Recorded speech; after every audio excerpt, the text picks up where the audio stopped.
Hello everyone, आज अपन discuss करने जा रहे हैं फॉस्फोलिपिड के बारे में। इस लेक्चर में अपन फॉस्फोलिपिड के बारे में, उसका क्लासिफिकेशन, उसका इंट्रोडक्शन सभी के ऊपर चर्चा करेंगे। सबसे पहले अपन बात बताऊं मैं आपको, फॉस्फोलिपिड होता क्या है। फॉस्फोलिपिड एक कंपाउंड या कॉन्जुगेटेड लिपिड का प्रकार होता है। मैंने पिछले लेक्चर में आपको बताया था, जो अपने पास लिपिड होता है ये 4 टाइप का होता है: simple lipid, conjugated lipid, derived lipid and miscellaneous lipid.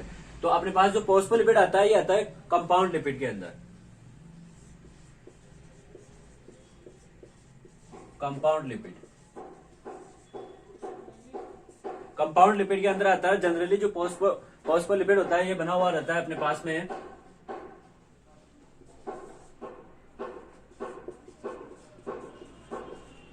Fatty acid, second alcohol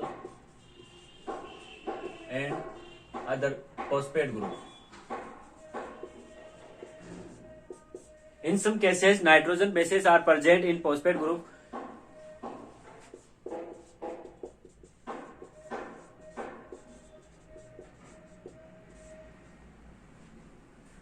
phospholipid होता है कंपाउंड लिपिड के अंदर आता है, जिसके अंदर अपने पास में फैटी एसिड, एल्कोहल और फॉस्फेट ग्रुप रहता है। कुछ मॉलिक्यूल्स होते हैं जिसके अंदर नाइट्रोजन बेसिस भी प्रेजेंट होते हैं।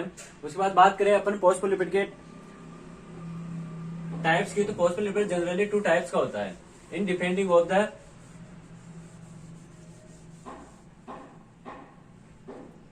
एल्कोहल। एल्कोहल कॉन्स्टिट्यूशन के आधार पर जो अपने पास फॉस्फोलिपिड होता है ये 2 टाइप्स में होता है। पहला होता है ग्लाइसरो फॉस्फोलिपिड और सेकेंड होता है अपने पास स्पिंगो फॉस्फोलिपिड। स्पिंगो फॉस्फोलिपिड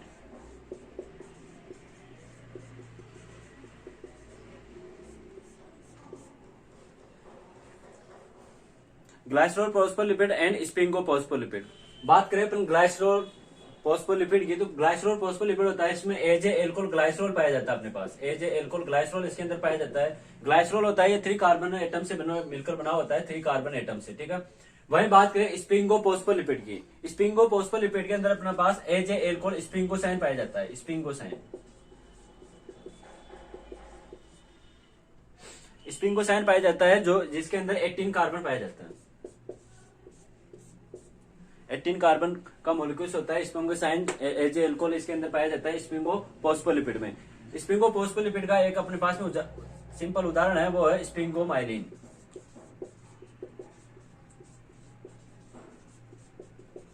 स्पिंगोमाइलिन, ठीक है। जनरली बात करें ग्लाइसरोल फॉस्फोलिपिड की स्ट्रक्चर की, तो ग्लाइसरोल फॉस्फोलिपिड की जो स्ट्रक्चर होती है वो जनरली इसके अंदर ग्लाइसरोल पाया जाता है, ठीक है, as a glycerol.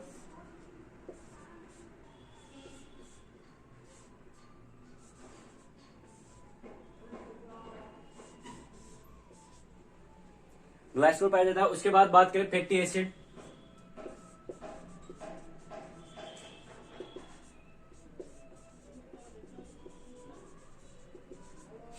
And phosphoric acid. In some cases nitrogen bases भी इसके अंदर पाए जाते हैं, नाइट्रोजन बेस, ठीक है। ये स्ट्रक्चर होती है अपने पास में जनरली, जो अपने इसको याद करने के हिसाब से बता रहा हूं मैं आपको। ये structure glycerol, fatty acid, phosphoric acid and nitrogen base, ठीक है। ये स्ट्रक्चर होगी अपने पास में ग्लाइसरोल की। भाई बात करें स्पिंगो फॉस्फोलिपिड के स्ट्रक्चर की, तो स्पिंगो फॉस्फोलिपिड होता है ये अपने पास 18 कार्बन से मिलकर बना हुआ होता है। 18 कार्बन, जिसके अंदर फैटी एसिड एमाइड लिंकेज के द्वारा बना हुआ रहता है। Amide linkage plus phosphoric acid इसके अंदर पाया जाता है, वह साथ में इसमें सम केसेस नाइट्रोजन बेस भी इसके अंदर पाया जाता है, ठीक है। जो अपने पास में स्ट्रक्चर होगी ये होगी स्पिंगो फॉस्फोलिपिड की। और जो अपने पास एक स्पिंगो फॉस्फोलिपिड,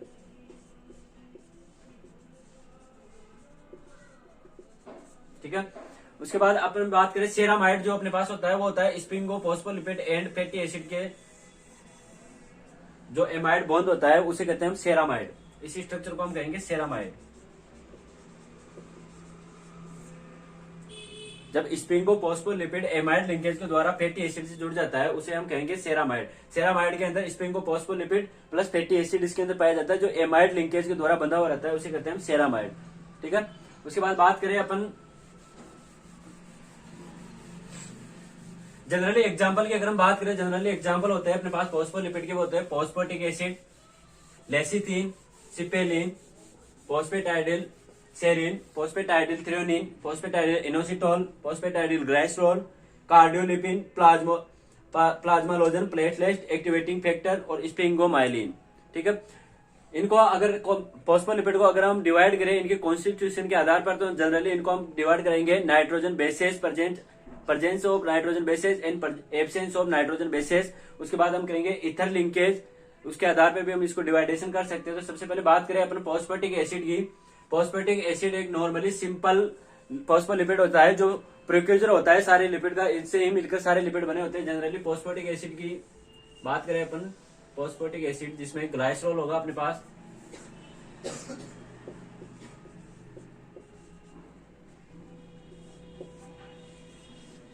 एंड फैटी एसिड इसके अंदर पाया जाएगा, फैटी एसिड।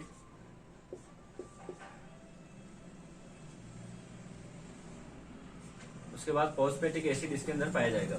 इसमें नाइट्रोजन बेस रहता है वो एब्सेंट रहता है, नाइट्रोजन बेस वो एब्सेंट रहता है, इसलिए फैटी एसिड, फॉस्फेटिक एसिड और ग्लाइसरोल ये स्ट्रक्चर होगी हमारे पास में फॉस्फेटिक एसिड की। सिंपल फॉस्फोलिपिड का एक एग्जांपल है ये, प्रिक्यूजर ऑफ ऑल फॉस्फोलिपिड। जो भी जितने भी फॉस्फोलिपिड होंगे वो सारे इसी से मिलकर बने होंगे। उसके बाद करते हैं बात लेसिथिन की। लेसिथिन एक नाइट्रोजन कंटेनिंग फॉस्फोलिपिड है जिसके अंदर नाइट्रोजन बेस पाया जाता है, और नाइट्रोजन बेस पाया जाता है उसे कहते हैं हम कोलिन।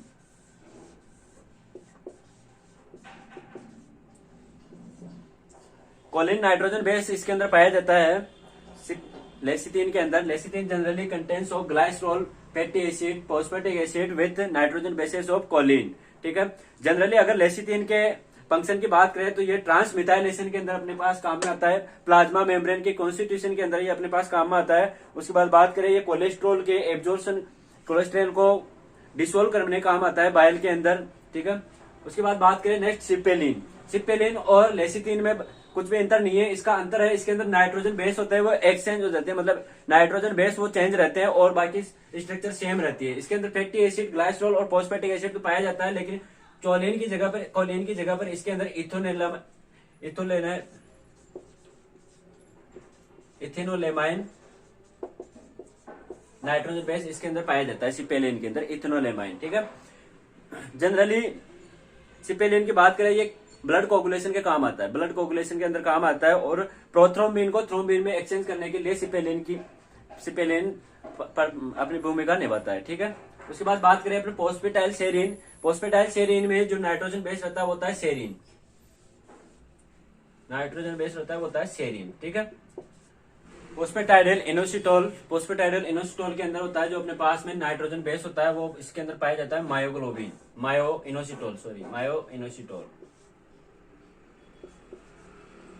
इनोसिटोल। वही फॉस्फेटाइडिल ग्लाइसरोल होता है, इसके अंदर ग्लाइसरोल पाया जाता है, ये मायो इनोसिटोल की जगह इसमें ग्लाइसरोल पाया जाएगा। बात करें कार्डियोलिपिन की। कार्डियोलिपिन होता है इसके अंदर अपने पास में जो फॉस्फेटाइल ग्रुप होता है वो 2 ग्रुप इसके अंदर फॉस्फेटाइल ग्रुप के पाए जाते हैं, और कार्डियोलिपिन का दूसरा नाम होता है वो होता है डाई फॉस्फेटाइल ग्लाइसरोल, डाइफॉस्फेटाइल ग्लाइसरोल। इसके अंदर फॉस्फेटिक ग्रुप के दो मॉलिक्यूल्स इसके अंदर पाए जाएंगे, 2 मॉलिक्यूल्स इसके अंदर पाए जाएंगे। ठीक है, उसके बाद बात करें अपन प्लाज्मालोजन की। अगर हम बात करें तो प्लाज्मालोजन होता है इसके अंदर जो अपने पास में फैटी एसिड होता है और फॉस्फेटिक एसिड होता है, साथ ही इसके अंदर नाइट्रोजन बेस पाया जाता है वो होता है कोलिन नाइट्रोजन बेस इसके अंदर पाया जाता है। लेकिन इसके अंदर जो डिफरेंस होता है वो होता है जो अपने पास लेसिथिन था उसमें भी कोलिन ही नाइट्रोजन बेस पाया गया है, और प्लाज्मालोजन में भी कोलिन पाया जाएगा। डिफरेंस इतना है कि उसके अंदर जो लेसिथिन था वो ग्लाइसरोल और फैटी एसिड के मध्य ईथर लिंकेज था, जबकि इसके अंदर एमाइड लिंकेज पाया जाता है। यहाँ इसके अंदर एमाइड लिंकेज पाया जाता है।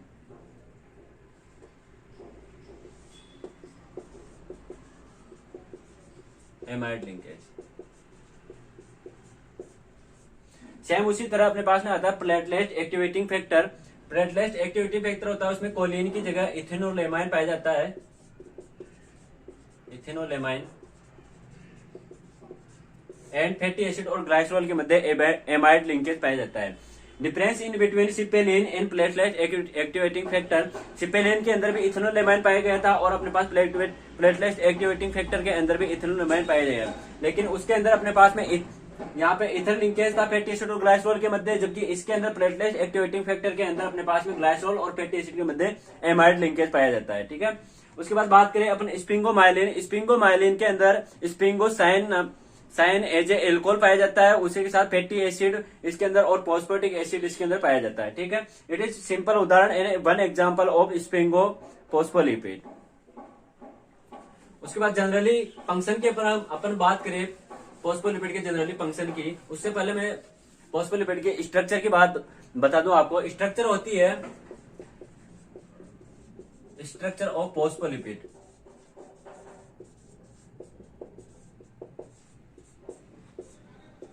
स्ट्रक्चर ऑफ फोस्फोलिपिड होती है, इसके अंदर अपने पास में हाइड्रोफोबिक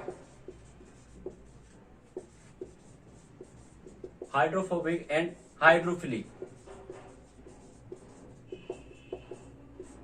दोनों पोर्शन अपने फोस्फोलिपिड के अंदर पाए जाते हैं, क्योंकि जो हाइड्रोफोबिक पार्ट होता है वो बनाता है इसका fatty acid, hydrocarbon chain of fatty acid.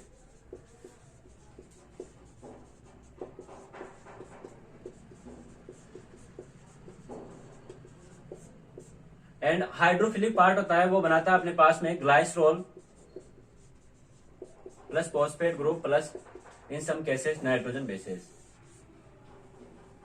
Phosphate group होता है उसके अंदर हाइड्रोफोबिक और हाइड्रोफिलिक दोनों पोर्शन पाए जाते हैं।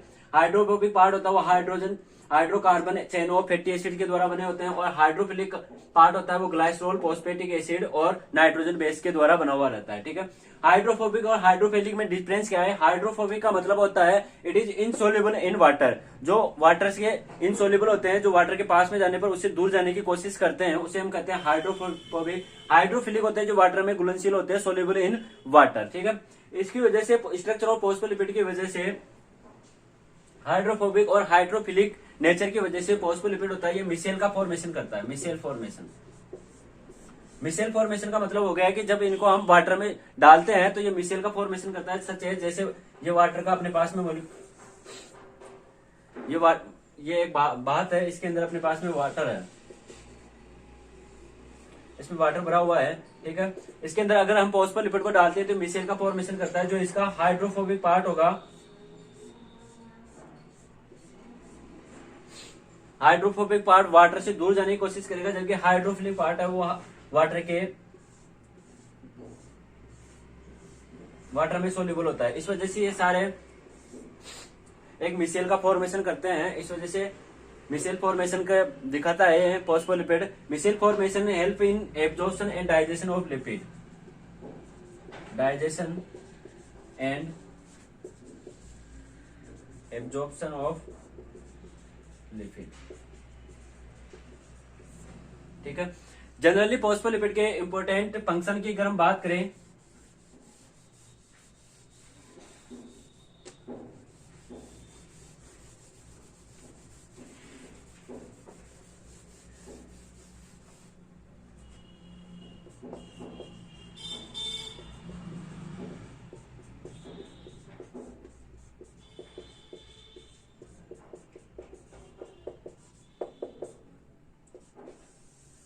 इंपॉर्टेंट फंक्शन ऑफ लिपिड, सबसे पहले उदाहरण लेते हैं हम पर फोस्फेटिक एसिड का। फोस्फेटिक एसिड होता है अपने पास सिंपल फोस्फोलिपिड होता है जो precursor of all phospholipid. All phospholipid जितने भी फोस्फोलिपिड के एग्जांपल है अपने पास में सारे फोस्फेटिक एसिड से मिलकर बने होते हैं। उसके बाद बात करें अपन लेसिथिन की। लेसिथिन का जनरली मेन फंक्शन होता है वो होता है ट्रांसमिथाइलेशन, और उसके प्लाज्मा मेम्ब्रेन के कॉन्स्टिट्यूशन में अंदर काम आता है। कोलेस्ट्रॉल को डिसोल्व इन बाइल के अंदर डिसोल्व करने के काम आता है। वही प्लाज्मा मेम्ब्रेन को बनाने के अंदर भी लेसिथिन का प्रथम भूमिका रहती है। उसके बाद बात करें अपन सिपेलिन की। सिपेलिन प्लाज्मा मेम्ब्रेन के कंपोजिशन में काम आता है, ब्लड कोगुलेशन के काम आता है, प्रोथ्रोम्बिन को थ्रोम्बिन में एक्सचेंज करने के काम आता है। ठीक है, फोस्फेटाइलसेरिन और फोस्फेटाइलथ्रेओनिन ये भी नाइट्रोजन बेसेस फोस्फोलिपिड होते हैं। फिर कार्डियोलिपिन की मेन भूमिका रहती है, वो होती है ये माइटोकॉन्ड्रियल मेम्ब्रेन का निर्माण करता है।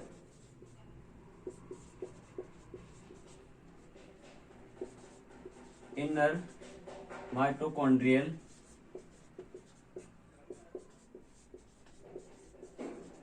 मेम्ब्रेन और एंटीजेनिक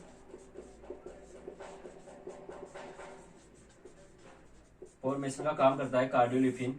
वहीं प्लाज्मालोजन होता है, ये अपने प्लाज्मा मेम्ब्रेन का फॉर्मेशन के अंदर काम आता है, प्लाज्मा मेम्ब्रेन